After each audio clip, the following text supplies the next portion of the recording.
everyone, I'm Chipped Tunes, and today I'll be talking about how to write a flying theme. So, how do you write music for the sky? Something that makes you feel the sun and wind on your face, something that makes you feel like you could soar? For me personally, so much music is already uplifting.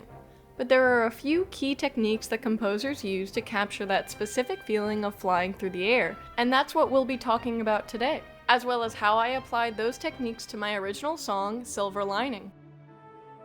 If you find any of these tips useful, please like and subscribe.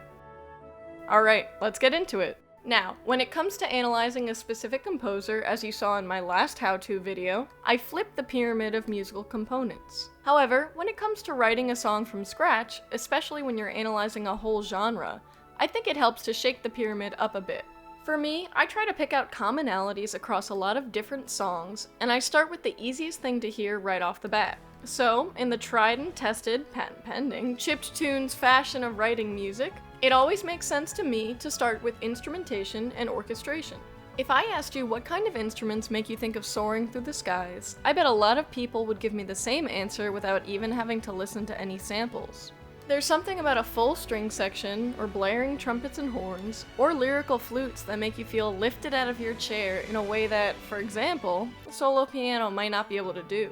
Of course, that's not to say you can't write any kind of music for any instrument and be successful in doing so. But choosing certain instruments will make your job a little easier in conveying a specific emotion to a listener. I originally wrote Silver Lining for just flute, cello, and piano.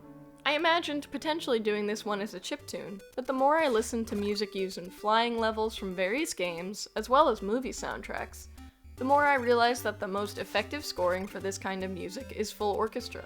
Now, had I ever written for a full orchestra before? No. But having a background in orchestral performance meant that I found a lot of the traditional scoring rules, which instruments get the melody, which get the bass line, which instruments pair well together, and so on, came somewhat naturally to me.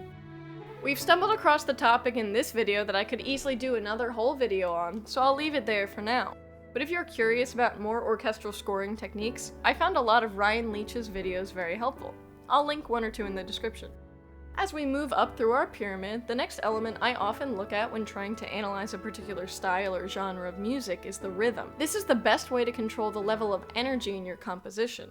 When your rhythmic variety is low, or if your subdivisions aren't that small, you can very easily write peaceful music. That isn't to say that peaceful music can't have interesting rhythms, but if it's predictable, and especially if there's no syncopation, it'll wash over the listener in a calmer way. Of course, flying music can be both soothing and exciting, and this conflict of energy is what I think makes it most interesting.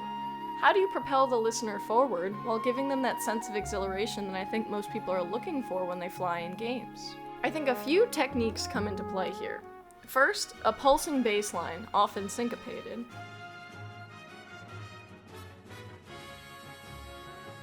Next, a fluttering high accompaniment, often with 8th notes or 16th notes.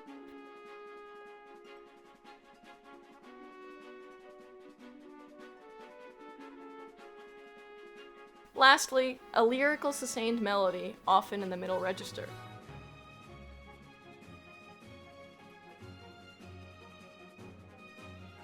This is dipping into melodic territory a bit, as well as orchestration. I think it's impossible to ignore the effect of the register of the instrument. As an experiment, let's take the sky from The Legend of Zelda Skyward Sword, probably one of the best examples of flying music in the canon, and swap the parts around. Listen to how it sounds normally.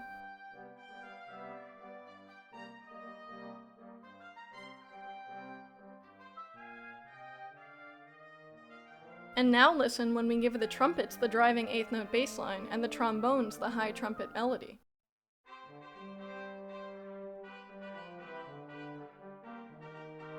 Notice how it sounds, well, grounded? Even though the melody, harmony, and rhythm are still just as exciting, we lose that sense of flying through the air by giving the melody to a lower instrument. Now, if we're talking about melody, we may as well talk about harmony.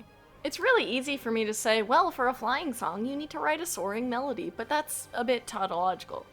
What does it actually mean? How can chord progressions help us out here? When it comes to flying music, the number one priority is always to have a sense of motion and momentum. While the rhythm will help, another technique you can use is contrary motion in your melodic and harmonic lines. For example, in the B theme of Silver Lining, I wrote a melody that is constantly pushing upwards the whole phrase, while the chord progression, stolen shamelessly from the DuckTales Moon theme, I have to say, features a chromatically descending bass line. In terms of writing a melody that propels the listener forward, it's obviously not possible to write a melody with a strictly upward linear path. But how do we keep the energy up? What I did in Silver Lining is probably most famously used in the B theme of Gusty Garden Galaxy.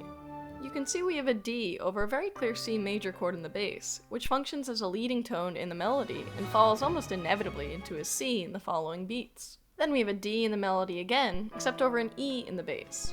In the next measure, we see this intentional dissonance again with an E against an F, so that's a major ninth, or if you put those pitches right together, that'd be a second, which is a very crunchy interval. This cycle of tension and resolution helps us build energy that we can use to push the melody up in pitch. This is probably a good time to talk about the concept of suspensions. In music, a suspension is the emphasis on a non-chord tone that ultimately resolves downward to a chord tone. These occur on the downbeat of a measure, or on another strong beat. The common types of suspensions are 2-1, 4-3, and 7-6, which you see right here in this phrase of Gusty Gardens. We start with a 2-1 of D to C in the key of C, then move to a 7-6 of D to C in the key of E minor, then another 7-6 of E to D in the key of F. Suspensions are super useful and easy to write into your melodies since they just feature stepwise motion. So if you feel like you need some way to generate more harmonic tension, try them out sometime. Other things to keep in mind while writing flying music: you'll want your melody to have some larger intervallic leaps, a variable contour, and your phrases should begin tonally, but add more dissonance as you go through to eventually resolve at the end. To take a John Williams example, the flying theme from E.T. has the melody jumping up in 6th, 7ths, and even full octaves. Harmonically speaking, you can take some inspiration from what we discussed in my fantasy how-to video, since of course there's some overlap in where you would expect to hear flying and fantasy music. Specifically, throwing a bit of modal mixture in your song is really going to bring out the excitement you're looking for. John Williams made excellent use of the Lydian mode and its characteristic raised fourth, for example. There are two other songs in particular that both make use of very similar harmonic and melodic techniques and even the same chords. This is Sogno di Volare, Christopher Tin's music for the menu of Civilization VI, and the main theme from How to Train Your Dragon, as seen in songs like This Is Berk and Test Drive. If we transpose them both to the same key signature of 4 flats, A flat major or F minor, we can see that they both use the same sequence of D flat to E flat to A flat, which is a very classic 4-5-1 cadence. However, in Sogno di Volare, the exact chord is actually an A flat major 7th, which has just enough dissonance to propel us forward to the next phrase. And in This Is Berk, A flat isn't the 1 at all, but the parallel major of our home key of F minor. I think it's pretty undeniable how similar these songs sound at certain points, and they both serve as good models for how you can dress up very basic chord progressions and give them the key elements that flying music demands: constant cycles of tension and release. You may have noticed that I omitted part of our pyramid, the form or structure of your composition. That's because I find that when it comes to flying music, things can be pretty freeform. Of course, classic melodic shapes like period and sentence form can help you lay out your piece in a more organized way, but in my research I didn't find that any particular structure lent itself to writing a more convincing flying theme. I can, however, talk briefly about how I structured Silver Lining, and while we're there, let's take a look at how I applied some of these other techniques. I started with a pretty basic 4-bar intro, which I was inspired to do after listening to a lot of Zelda music. Then we start with our melody in the flutes, which has a combination of sustained notes and quick syncopated ones. You can see the tremolos in the high strings and accented staccatos arco technique in the mid and lower strings, giving us that pulsing ostinato I mentioned before. My annotations in the score even point out the A theme and B theme explicitly, giving you some insight into how I structured this. After a repetition of the A theme, the brass comes in and the warmer clarinet takes over a more lyrical sustained melody for the B theme, which gradually fades until we return to the A theme. For harmony, I was unadventurous in the beginning, but this 1-4 to 1 to minor 5 progression in the opening of the A theme gives us almost an inversion of what I pointed out before in Sogno di Volare and This Is Berg. I would classify both of those songs as sort of takeoff themes, while I'd consider Silver Lining as gliding back to landing in terms of its mood and energy. So the fact that the chord progression is also reversed there works. To get us back to the A theme, I also used a stepwise minor 6 to 7 to 1 progression, which harkens back to what I mentioned earlier on with using ascending lines in flying music. You can see that most clearly in the bassoon part. Another thing I mentioned earlier is that I borrowed liberally from the Moon theme for the B theme chord progression, which has a really nice downward chromatic motion. The A theme goes up and up and up, and then the B theme kind of circles and soars in the melody while its harmony descends.